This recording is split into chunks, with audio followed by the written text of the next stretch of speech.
What's up, everybody? We are back out here in Hoover, Alabama with the one and only Matthew Gregory. We're going to do another tour of a house that he has got right now that he's working on. So, Matthew, tell us about this house. Hey guys, we're in Green Valley still. Diadera. It's a house I bought a few months ago, and we're getting close to getting it wrapped up. The inside is done. This house has a little bit of a unusual shape to it, so we are trying to go more of a mid-modern look, and that's what we're trying to make happen. Right now we have a lot of trees planted at the road that we'll probably remove once the house is finished to almost like have a unveiling. Unveiling? Yeah, unveiling. Which I guess that is a nice, covering, I guess, of the house. But let's go take a look at it, man. What's up, dude? Hi, Mr. Matthew. How you doing, buddy? I'm good. Is life okay? Yes, sir. Good. Good. Hey, man, how y'all doing? Are we looking good in here? Yes, sir. Hey, buddy, how you doing? Thank you. Oh, yeah. It's nice, dude.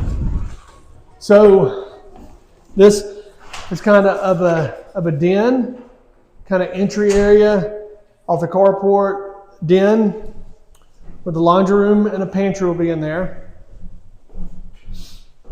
And so this house really required a lot of thought because it was a weird layout. So we really spent a lot of time trying to get this layout just right. And we'll do that at times if it might take a couple of visits to the house to kind of, start on the demo and keep coming back until you get the layout just right. But one thing I was struggling with here is this is vinyl siding on the exterior of this house. I don't love that, but I'm going to paint it in a way where hopefully it looks good. Yeah, so anyway, it has two rear porches on the back of it. So one's off of a bedroom, one's off the den. Little unusual again, but what this house is going to give somebody is this really large. So for our price per foot, it'll be a great price. Tell us about the backyard. So it's got a great backyard, man. Nice and flat, right? Fenced in with a privacy fence. You can play football out here with the kids. It's a big lot because the front was huge too. The front, yeah, it's a huge lot, man. I mean, And sometimes that can be a turnoff for some people who might not want to cut so much grass. For me, in this area, it's a win. If you can get a nice flat yard. So we come in here, and the kitchen cabinets are in.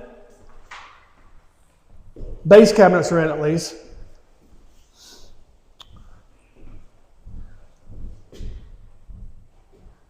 So the countertops are coming soon, and then the uppers will come in and we'll install the appliances.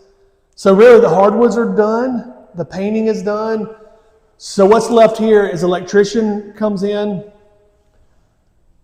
and then after the countertops and the uppers are in, the kitchen will be done. We did change out these windows on the front. The old kitchen was laid out right here, and it had a wall going down this middle. We really had to address that because it was kind of odd how the layout was, so we went ahead and opened up the whole room. So these windows back here, this was already here. This was already here. These are already here. And what about like the beams up here? So that was kind of weird. So when we took this wall down, we realized that the beams were not meeting each other at the same spot in the middle. Mm-hmm. So we had to relocate all three of these beams to match these. And but we got it done. We had to be a little creative. Do you feel like that's not probably something you had to do, but from a look standpoint? Yeah, I feel like we had to do it. I mean, the way the house looks is what will make somebody buy it or not buy it. And to me, it looked kind of not well done. I think that's the interesting thing about, all these years I've known you is that's kind of the extra step and the extra mile you're going to take when I think a lot of these folks are just trying to get in and get out. Let's get as much profit. We're trying to get in and get out too, but we're trying to do those extra steps while we get in and get out. So what I feel like we're good at doing is once we recognize that it needs some adjustments, we just get on it and get it done. So it's not really holding us up. We're spending a little bit more money getting it there. But I think at the end of the day, our house is going to pull more money because we do those items like that. Yeah. Awesome. Make sense? Yeah. Yeah. So, and then on the back half of the house is where the bedrooms are, I'm assuming? Yeah. Yeah. So it's a 4-bedroom. Actually, we almost made it into a 4, but this is also a 3-3. Not a 3-2 like the one we just left, but it's a 3-3. So we had a small problem here. We had to step this up. So my hardware guy will have to get a little creative in adding a threshold because this was maybe like this was like an old porch or something that had a slab, and we really had to bring the level up to that slab. But nice vanities, man. We don't do cheap vanities on our houses. It makes a difference. It really does. Well, so what are you going to do? This is interesting because what are you going to do here? What could you do? We're going to do probably a gradual threshold where it's almost like a pie shape. So hopefully you don't even notice that too much. Mm-hmm. It's our smoke detectors go in. Mm-hmm. This is the master bedroom. Lately, I've been so conflicted in calling it, what do you call it? Main bedroom, primary, master. So, but here's your shower. It's got a huge shower in it, which is nice, right? Again, we try to put nice vanities in our houses. It's Kohler vanity. So what I do is I go online, and when they're on sale, I buy all I can. So I'll buy 20 of these at a time, and retail on that one's like $1,800. But when I get them for $9.99, I'll buy 20 at a time, and it just makes all the difference, man. It really does. That's awesome. So, and this is what you were talking about earlier. This is the door that takes you to that back porch. Yeah. From the master bath. That's right. So that's interesting. No. This is the master closet. Oh, okay, got you. So the master bath, that back porch goes off of another bedroom. Oh, okay. Which, again, it's a little bit unusual. But it's such huge square footage, and a lot of times in these older houses, you probably have some interesting layouts. Yeah, exactly. And you could take all that out if you wanted to, but it's not really hurting anything. Hey, man. Hey, in the master bath at Dio, what is this wire coming out of the master bath wall? Do you know, over the vanity?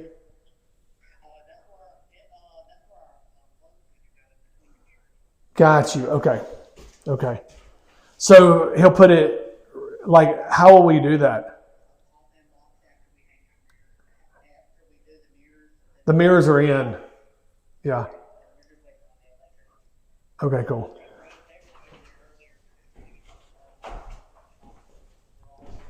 Okay, cool. All right, thanks, man. All right, bye-bye. So, here's another trick. In here, it has the old staples and the hardwoods. It had carpet over it at one point. So that's really, you can't get that out, really. So what we'll probably do is stage this room. Because once a bed's in here, it'll probably cover most of that. So we'll probably stage this with a a bed and a rug to kind of cover that. So this is the door going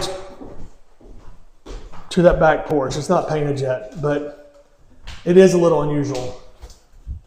So, you know, I guess one thing is this room might not end up as a bedroom. It might be an office or something. And if that's the case, it would make a lot of sense to have a porch. So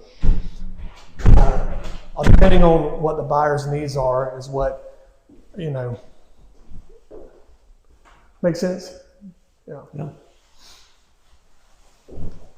It's such a big house. What's the square footage on this? Do you remember? Dude, I don't know, but I feel like it's, what, 2,800? Yeah, I was going to say 3. Yeah, which is really hard to find with one level. It really is. And this is such a massive area. It's a great room. And the front door's here, and then Right. you walk in and you've just got this enormous area with all this natural light. Yeah. It's a great house. And then you love those big islands. It sells, man. I don't necessarily love it because I love it because it works and it sells well. So, you know, our cabinet guy, we try to stretch these as big as we can. You're going to have your sink right here. Have your dishwasher right here. It's going to have a 12-inch overhang. Your refrigerator is going to go right here. And, you know, obviously, when you have a fridge next to a wall, you're going to want to have as big of a strip of wood right here to have your fridge kind of off the wall so you can open up the door. Because you wouldn't believe how many houses I go into that you can't open the door on the fridge.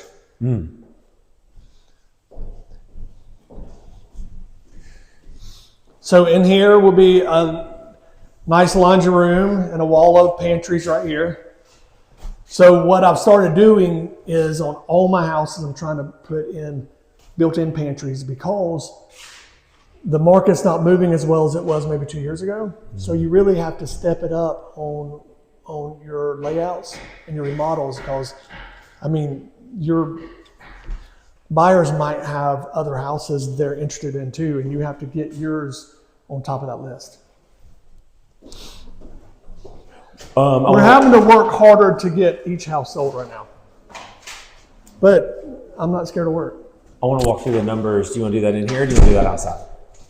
Yeah.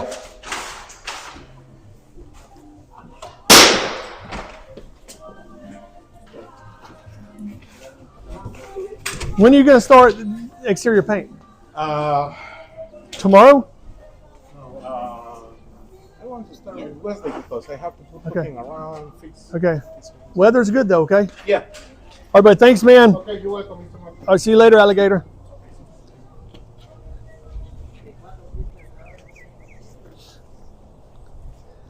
So, like, I can tell you how to speed the process up is even things as simple as making sure that your guys are doing exterior work on pretty days and doing interior work on rainy days and not the other way around, because then you'll get a call on a rainy morning and you'll have to move 8 or 10 crews over, and that's not always ideal. So encourage your guys to do exterior work on pretty days and then interior work on rainy days.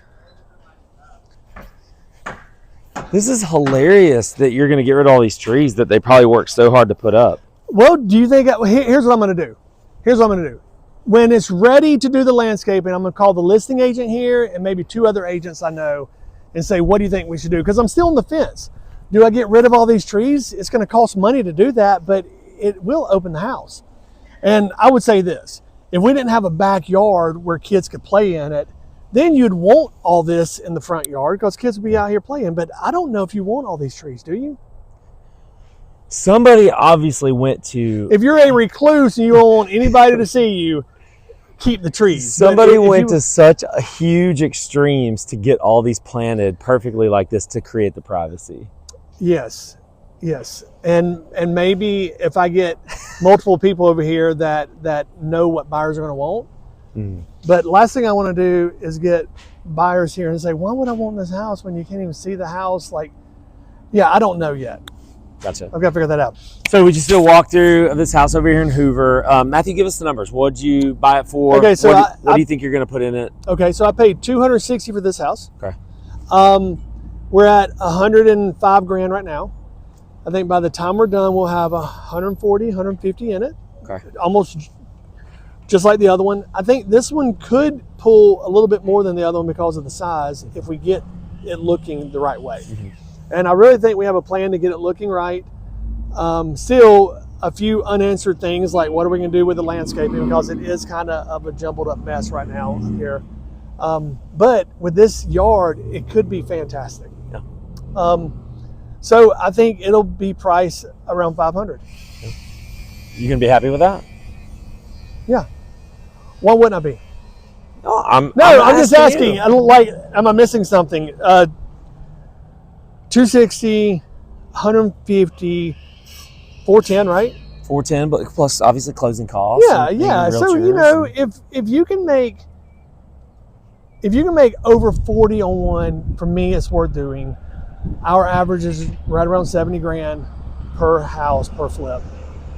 So some go a little bit higher, some go way over. Like yesterday, actually on Friday, I had a closing where it was a really good house. We paid, I had to get those exact numbers. I feel like we paid $320 for it. It was a burned house, so it took a lot more effort. But we put $300 in it. So $610 and pulled $850. Yeah. I mean, so some you do, you know, if you can make 200 plus on one, that's a really solid flip in our market. Yeah, for sure. And sometimes you make 10 or 20 grand on them, right? Yeah. So you know, but if you run the averages with volume, you know, they're all worth doing. Yeah, with volume. With volume. Yeah, if you're doing 1 or 2 or 3 a year, you'd probably be honed in a little bit more. Well, what would your average, like what is worth actually making on one? So if our average is $70,000, that is a pretty good day. Do you ever look at it in terms of we put this much money out, so we'd like to get this percentage back out of it? Man, I'm at the point where if I like the house, I buy it and flip it. And you know, I don't tend to overanalyze it. I'm with you. If you're doing 2 or 3 or even 10 or even 20 a year, you probably want to be more careful. But you know, for me, I'm keeping a lot of guys busy, and at the end of the year, we do pretty well with them. Yeah, awesome. Yeah. All right, guys, stay tuned for the next one.